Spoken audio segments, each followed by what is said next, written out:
And live from a special edition of Hot Takes today, it is with your hosts, Juan and Erich. And today we have Clemson great and former quarterback for the Tigers, Tajh Boyd today. Taj, how are you doing?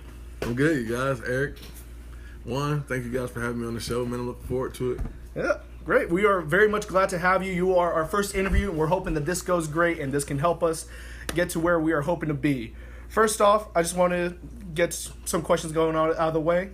You've been out of Clemson now for a little over 3 years now. Yeah. So tell us what's going on in your life right now. A little bit of everything, man. I'm trying to build my entrepreneurial spirit right now. Okay. After Clemson, obviously, I went and played for the Jets for a brief period. Same thing with Pittsburgh Steelers. Mm-hmm. Went to Canada. Just wasn't in the right mindset to go up there, man. It was just a totally different atmosphere than what I was expecting. And had some opportunities to go back this year and decided that I wanted to jump on different ventures. I may get back to playing at some point, but for right now, that wasn't my primary focus. So, got a nonprofit out here, do some business consulting for a packaging company. Mm-hmm. Going to dabble in real estate a little bit and do mentoring with quarterbacks throughout the country. So, all right, interesting, good. And that point you made about in the CFL kind of brings me to my next question. As someone who's been around college football, NFL, and the CFL, which of the three do you prefer, and what are the main differences between them for as a player? Well, obviously, there's different paths to all of those different scenarios, different leagues. College is, in my opinion, and probably most people's opinion, more pure than any of them, just for the simple fact of the route and the process and the expectation. In the collegiate level, I mean, everybody's striving to get to that next level, to that next point. Once you get to that point, though, it's what's after that. So you don't really realize what you're chasing anymore. Is it the dollar? Is it the fame? Is it, do I want to be the best player that's ever played? So there's different kind of standards that are set to what you want to be once you get to that level. But in college, everybody's striving to get to that next step. So the CFL is a little bit different. I mean, it's the way the structure is set. I mean, there's going to be more Canadians than Americans on each roster. Mm-hmm. For a lot of the Canadians, that is their NFL. So they don't think about trying to obtain anything higher than that. From guys coming from the NFL or straight from college to the CFL, here's the culture shock. It's a change. I mean, the way the game is played up there. Mm. I mean, I know as a quarterback, I'm used to taking a 3-step drop and letting the ball go and expecting that ball to get there on time with a great delivery. And then you get to the CFL and you got guys coming in motion from 15 yards behind you.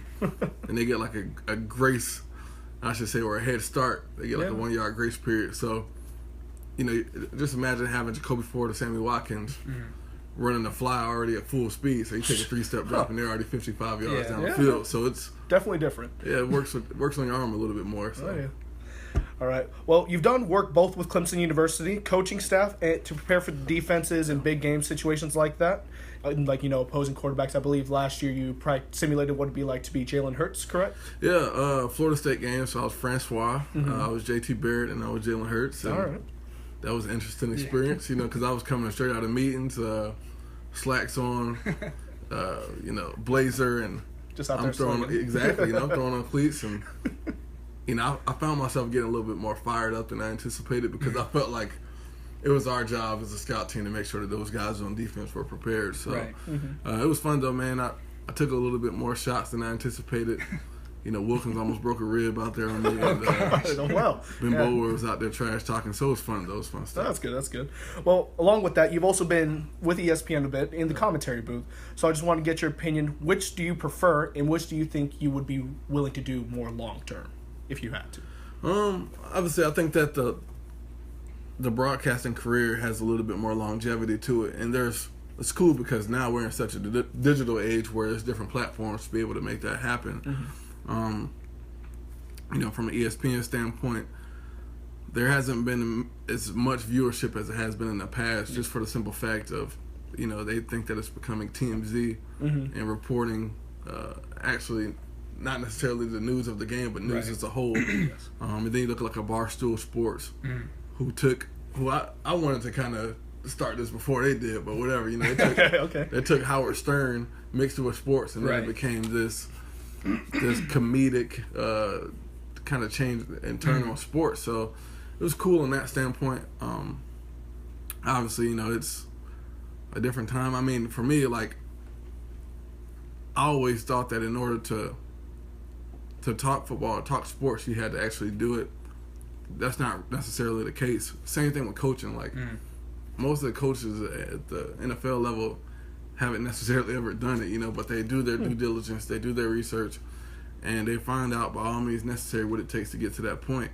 And so there are great people in different elements, and sometimes just because you've done it, it's actually harder to teach it sometimes. Really? Like, I'm working with quarterbacks, and I'm telling this middle school, the 6th grade kid, how to take a 5-step drop, and I'm telling him to hitch up in the pocket, move this way, move that way, and he's asking me why, and I'm like, I don't know why. You just do it. So it's a little bit different avenue, man, but it's fun stuff. So do you feel like with the coaching thing, it's harder to get from a more basic perspective than trying to get back to your playing days and what you did?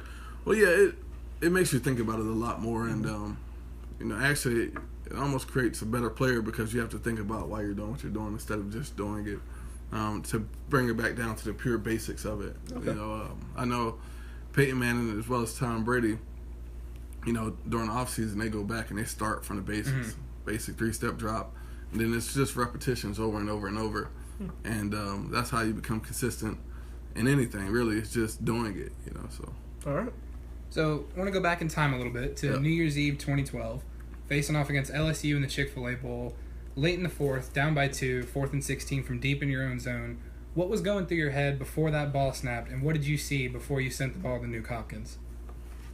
Obviously, it was kind of a dire situation, and honestly, I looked up in the stands and saw a lot of people kind of on the edge of their seats. Some of them were standing by the exit, trying to figure out if they should leave or not, and try to beat the traffic. And obviously, we didn't want to send our people out like that, so. Brandon Ford actually, Coach Morris called us and was like, you guys got any suggestions? And Brandon Ford was like, look, man, we ran a play earlier and it seemed to work. He's like, I think if we run it again, it may happen. And, I think that my relationship with Nuke was pretty special, just for the simple fact that Nuke saw things that I saw as a receiver. And anytime you can get that communication without it being auditory is pretty special in itself. So, he played quarterback growing up, which made him see things a little bit differently. Because you draw routes up on paper, and a lot of receivers run it like it's on paper, but the game isn't played on paper. So there's different moving parts, there's different bodies in positions that they shouldn't be, and he was able to adjust his routes accordingly, which was cool. So, in that situation, I dropped back and. I'm like, I'm going to Nuke all the way, and I think that everybody knew that, and obviously I knew where he was going to break, and I just wanted to put the ball in a spot where he can make a play on it. He did, and I wasn't really too excited at that point. I mean, I know what we had done. Because you still have work to do. Right, still had work to get down there. So I would just kind of do my job and lead the troops. Go down there, I'll throw another pass to Nuke, hit Humphreys on the slant. Catman kicks it. Rest is history. And Humphreys after the game was like, "Hey man, it was a great ball, man. It was a great catch by Nuke." He was arguably like, no. the play that put Clemson on the map for sure, on the national scene. I mean, I got a 4.16 tatted right here, and Nuke does as well. But Humphreys came up to him after the game and was like, "Look, I was wide open for a touchdown, just so you know." I went back and watched the film. He definitely was wide open. Well, we got the job done. Worked out in the end. That's what matters. Well, I know that you become sort of a mentor for Deshaun Watson during his time at Clemson, and I just want to know, like, around the time, when did you get the idea that, hey, maybe this kid could really be something special for this program? I think that his greatest attribute is his poise and the way that he is calm in all situations. I think he saw that, and I think that everybody saw it. Georgia, it would have been 2014, and they get down there to Athens and put him in a situation. He threads the needle to Sharon Peak on like a seam. This is his first throw too. Absolutely, man. It was a touchdown, yeah. Right after the line, right over the linebacker, right before the safety, and that right there already told me what kind of player he was going to be. And he was a winner. I mean, he won in high school, and he was always that reserved though. I mean, I would host him as a recruit, and I was cool, but I was kind of a rager too, Okay, yeah. And Deshaun was more laid back, more reserved. So I knew the team was going to be in good hands, man. So to see that and to see his development over the time and to see him become more confident in his abilities was just special to see. So, and I was excited, man. I am excited for him and to be a part of that process and to see him grow. So, obviously he showed it last night in that game against Carolina. Just very calm, very poised to be a rookie in that first game.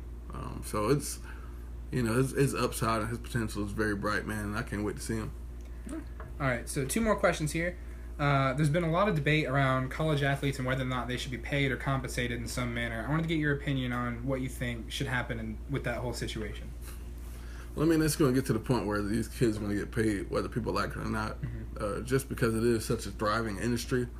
A lot of people say that, well, their school is paid for, the scholarship is enough, and I get it, what they're saying from that standpoint, but at the same time, like, you look at the capitalization that the university is getting on it. And I mean, we're talking about $1 billion industry here. Yeah. So, again, the collegiate sports are the only format in the world where the employees don't necessarily get paid for what they do. And I'm not saying that they should get paid directly, but I do think that there should be something set up long term so that they have something when they come out of school. Because, again, not everybody's going to go to the professional ranks. Oh, no, yeah. So, maybe...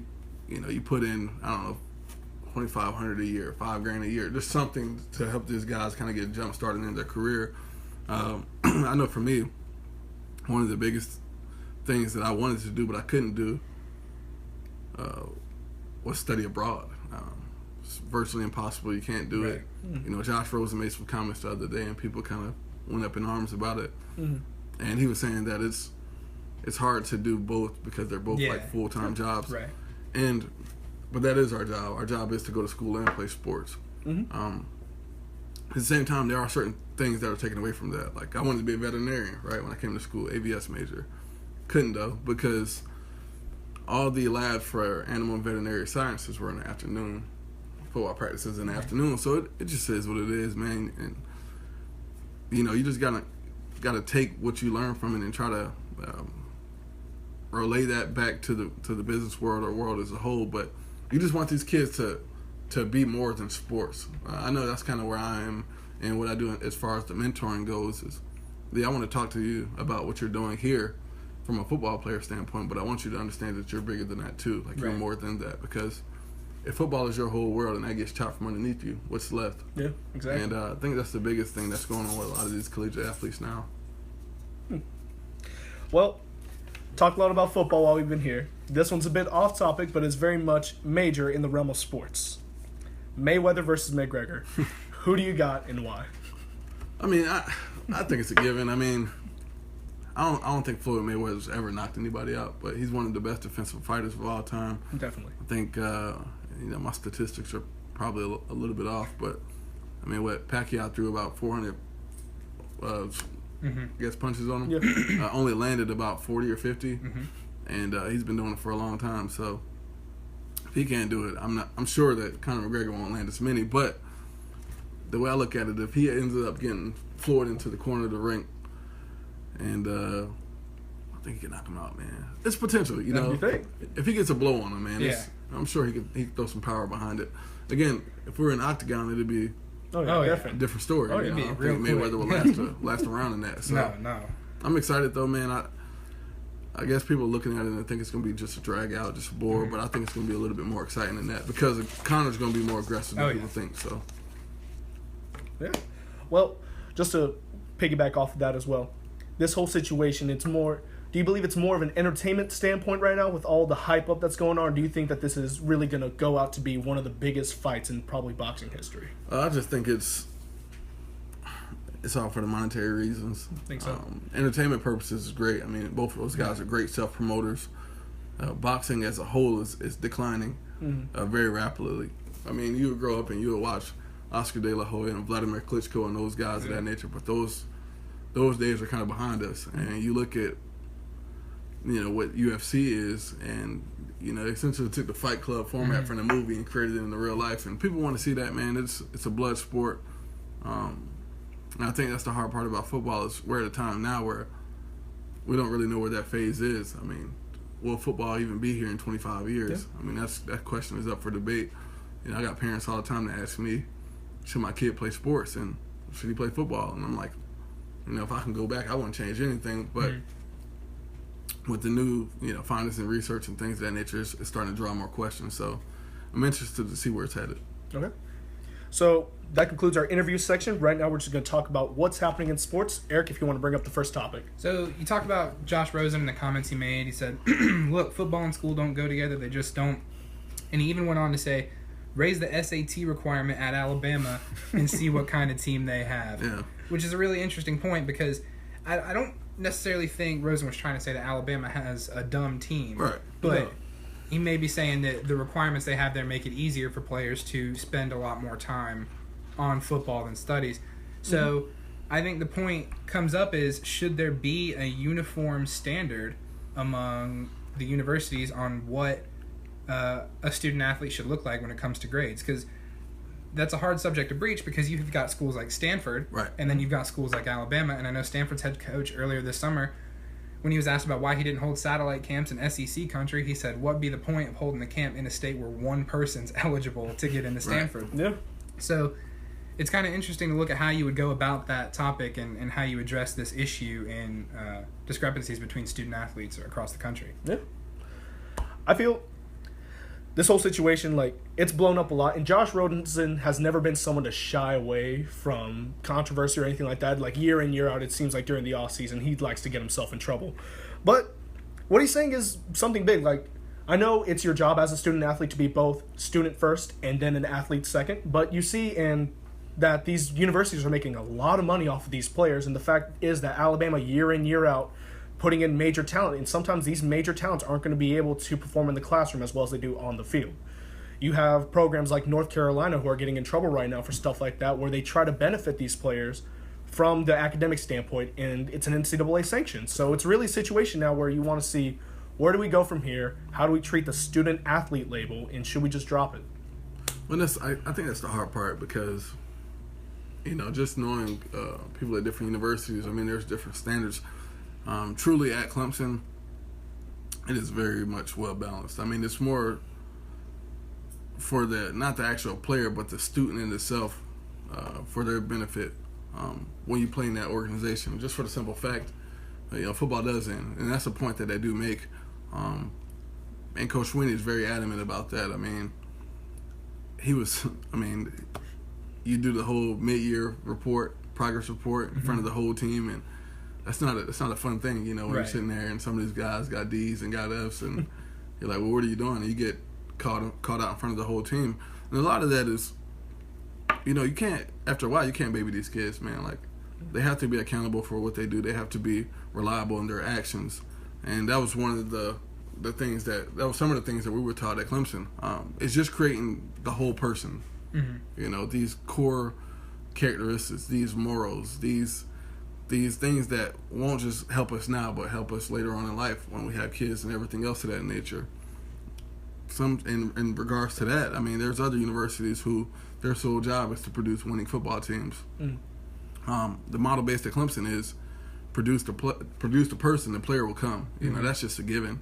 Everybody's going worked out pretty well this year. For sure. Looks like it, yeah, Everybody's going to become a better player. Yeah, that's just inevitable. You're going to lift more. You're going to study more film, things of that nature. But who are we getting as a person? And I think that's where you get into, and that's where the problem occurs for a lot of these people is, even in the high school ranks, is it just a job, or am I really trying to do something that really impact these kids for the rest of their lives? And I think that's where the question lays for some of these coaches around college football. Yeah, definitely. Well, we're going to move on from that situation with Josh Rosen, and we're going to move to another Josh, this time with Josh Norman, recently talking about the NFL and its lack of celebrations and kind of the hypocrisies you have. His direct quote is, "You can shoot a cannon in a stadium, or you can shoot a musket in a stadium as well. If one of them is bad and looked at as dangerous, how come not all of them are looked in that way? when someone shoots an imaginary bow and arrow up in the sky, that's a penalty. And I feel like that affects directly to Deshaun Watson, who did develop that bow and arrow celebration, stuff like that. There's other guys that do it. I always find that the NFL has always had a real problem with celebrations. They had it fine up until lately with Roger Goodell putting a lot of stuff like in check with stuff like that. And you do have these guys that are mainly made for celebrations, like the Musketeer. He's referencing the guy in New England, the Musketeers and stuff like that. But I don't know. I feel that the NFL could benefit a lot from having celebrations, having a more personalized team, because right now they're having ratings falling right now due to commercials and stuff like that, the way players are treated. And I don't know. I feel like if we just tone down a bit on penalties, it can definitely help benefit the NFL with more ratings. Or I feel like if they're gonna try and enforce these celebration rules, I think they maybe need to get the NCAA in on it and have these be enforced all the way throughout. So it's not allowed for 4 years of a player's career, and then boom, if they make it to the NFL, it's gone. You can't do it. That's a good point. Yeah. So if one way or another, I think it needs to be uniform across the board, because as it is, you can see this kind of stuff in college football, but then you go to pro and it's really limited on what you can do. So I think it needs to be uniform both ways to help the players and the fans not see one and want the other, or just not have to see any of it. So I think it needs to be the same both ways. And I mean, obviously you want to do things with class and with grace and everything else of that nature, but I mean, these guys prepare 6 days out of a week to play one game, for roughly 12 to 13 games a year. Yeah. And you should be able to go out there and, man, celebrate with your teammates and have fun and things of that nature without there being repercussions for your actions. And, we're not talking about $500 fine. We're talking about thousands of dollars here. Yeah. So Yeah. For you not to be able to enjoy that, I think it's disappointing in itself, just for the simple fact of the NFL already comes with that term, the no fun league.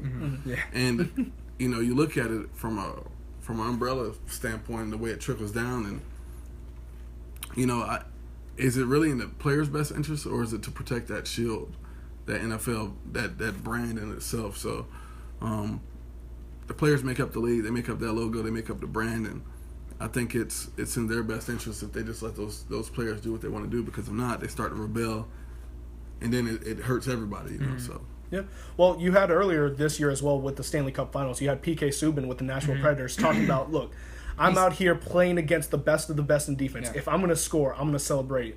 Because, and I think he said, honestly, if, Steve in top deck, row 17, seat 3 gets offended that I shot an arrow at him, then that is what it is. But these players are out here playing against the best of the best. I mean, so much percentage of high school players go on to college football, and even smaller percentage of those players go on to the NFL. You're playing against the best of the best, and if you're able to go out there, formulate a plan, and be able to score, you should be allowed to celebrate. That's just the way I view it.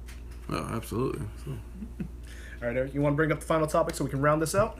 Let's do it. So, again, with the NFL, all kinds of media controversy swirling around Colin Kaepernick.